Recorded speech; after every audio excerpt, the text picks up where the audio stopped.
It's safe to say that most of the world's attention over the last 2 years has been firmly fixed on the wars in Ukraine, Israel, and the Gaza Strip. These conflicts have dominated global headlines and social media feeds. What if I told you, however, that the worst atrocities of this decade are not unfolding in any of those places?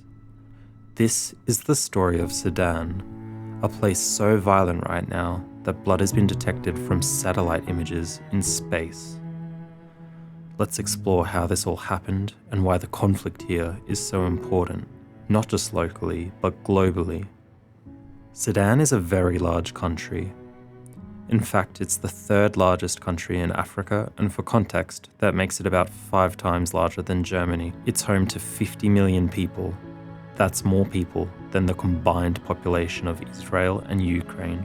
And since 2023, it's been trapped in the grips of a debilitating and terrifying civil war. Right now, 3.8 million people are refugees, 13 million people have been forcibly displaced, and 24 million are facing acute hunger, and hundreds of thousands of people have been killed. These numbers comfortably make Sudan the center of the largest refugee crisis in the world right now. And in October of 2025, that conflict shifted dramatically with the fall of Fasher. The city, fully cut off from aid, surrounded and starved in an over 500-day-long siege, finally fell on October 26.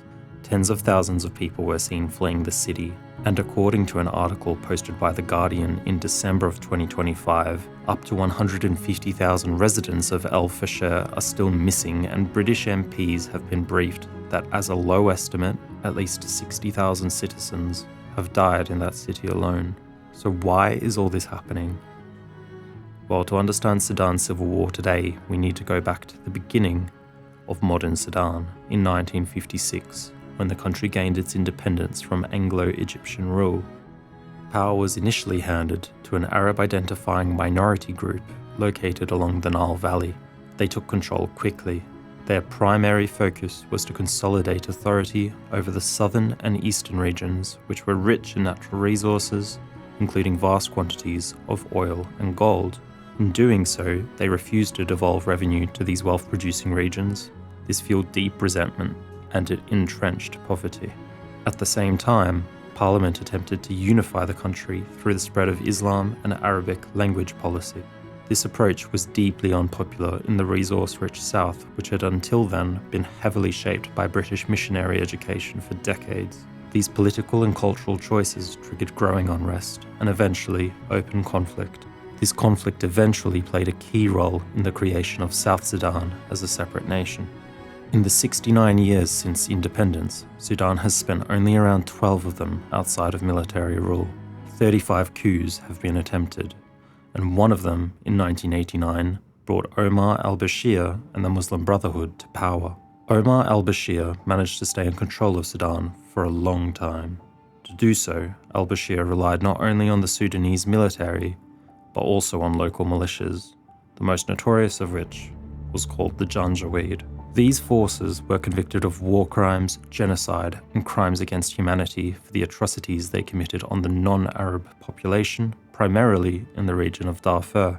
It's this group which eventually became known as the Rapid Support Forces, or the RSF, in 2013, becoming more formalized with a 2017 law legitimizing the group as an independent security force thought to be 100,000 soldiers strong. After months of demonstrations against al-Bashir, he was overthrown by this group he had consistently endorsed in 2019. A power-sharing arrangement was initially agreed by the RSF and pro-democracy advocates, with new elections scheduled for 2022. However, when it came time for the RSF to be folded into the military proper and lose their status as an independent security force, civil war once more broke out. This is how we arrive at the current moment, and more particularly at Fasher. Okay, so Fasher has fallen. Why is this important? Well, it turns out it's important for several reasons. It's the capital of the region of northern Darfur, Darfur itself being roughly the size of Spain. It is also one of the most diverse cities in Sudan. It is home to major non-Arab Sudanese groups including the Fur, the Zagawa and the Masalit. The atrocities committed against non-Arab communities here are central to the growing accusations of genocide and crimes against humanity. The impact of this city's fall, however, goes far beyond the humanitarian crisis. First, Fasher is a critical transport hub. Once the RSF controls it, as they do now, they gain secure supply routes that connect to the entire region. This makes it far easier for the RSF to hold Darfur and to continue expanding operations with minimal resistance. Indeed, in the couple months since the fall of Fasher and the consolidation of the greater Darfur region, attacks have already started spreading to various areas across Kordofan, with RSF forces allegedly closing in on El Obeid at the time of this video's release. Should this city fall shortly, the RSF will once again be back at the gates of Khartoum, the nation's capital. And even if they are stopped now and get no further than El Obeid, by taking every major city in Darfur, the RSF now controls a massive, contiguous block of territory. Their claim to a future breakaway state grows stronger with every passing month, and with the secession of South Sudan only a short time ago, many analysts believe further partition of Sudan may be inevitable already. Unfortunately, there is already evidence that this chaotic and terrible conflict is not staying confined to Sudan. Evidence of cross-border skirmishes have been increasing in the last several months. Neighbouring countries such as Chad, Ethiopia, Eritrea, Libya and South Sudan are all being impacted. Most of the countries I mentioned are already struggling with their own forms of internal conflict, food shortages and severely limited medical supplies. In addition to this, huge influxes of weapons are flowing through these countries and into Sudan to support both factions of the war. This combination of more weapons, increased political fragility, and extreme displacement of people is serving as a destabilizing force for the whole Horn of Africa region and Red Sea region more broadly. So who else is involved? Well, the simple answer is almost everyone. Sudan is an increasingly important gold producer. It sits within the top 20 globally. Control of gold mines, somewhat obviously, is extremely valuable. This is one reason the UAE is widely alleged to have supported the RSF in recent years. The UAE is believed to be interested in both gold mining and potential port development along the Sudanese coast. Securing these resources for the UAE will go a long way towards strengthening geopolitical power in the region and diversifying away from dwindling oil demand. For a long time, most global leaders paid little attention to this dynamic. The fall of Fasher and the scale of the atrocities have finally pushed the conflict into sharper focus. A recent meeting between Donald Trump and Crown Prince Mohammed bin Salman of Saudi Arabia also seems to have been a catalyst for this recent uptick in global attention to the conflict.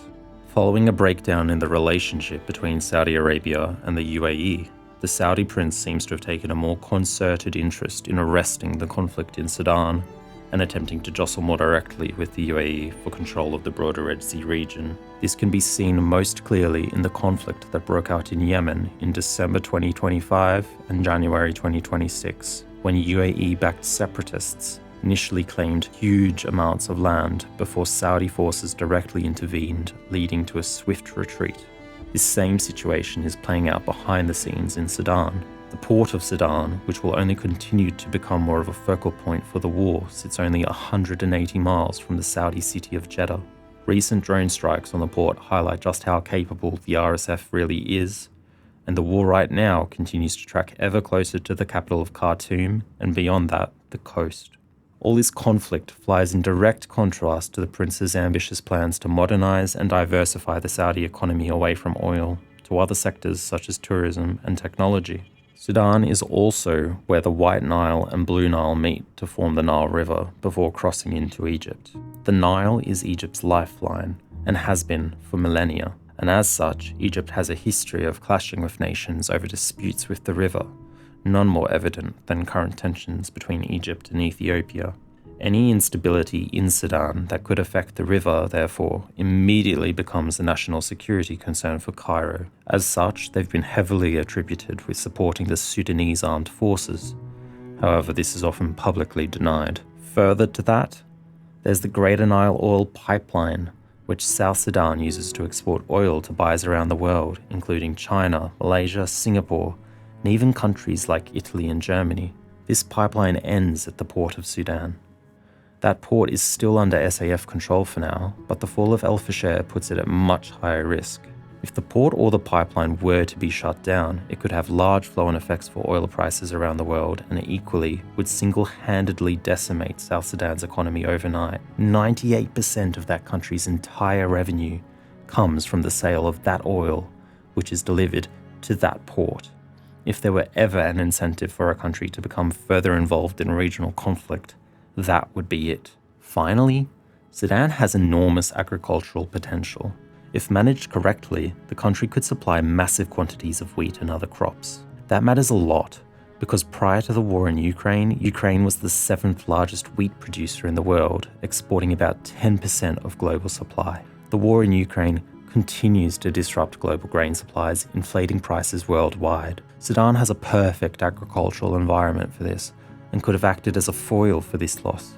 However, its agricultural potential has remained uncultivated, and food prices around the world that could be lower stay high. For context, Sudan's arable land is double that of Ukraine's, and despite this, Sudan isn't an exporter of grain, it's a net importer of grain. Just imagine all that lost potential. By now, I hope it's fairly clear, the consequences of this conflict stretch far beyond Sudan, far beyond the Horn of Africa, far beyond the continent of Africa. In short, the longer Sudan remains unstable, the more dangerous the entire region becomes. And unfortunately, if Yemen is anything to go by, the power struggle in Sudan is not just a local conflict. It's walking an international tightrope here between Saudi Arabia and the UAE, with millions of people caught in the crossfire. Sudan may feel far away and disconnected from you, but in this global age, every country is interconnected, be that through trade, migration, economics, or military alliances. Sudan has endured 57 years of conflict out of the last 69, and without meaningful change, long-term political uncertainty seems guaranteed for a country that could be, and perhaps should be, an African powerhouse.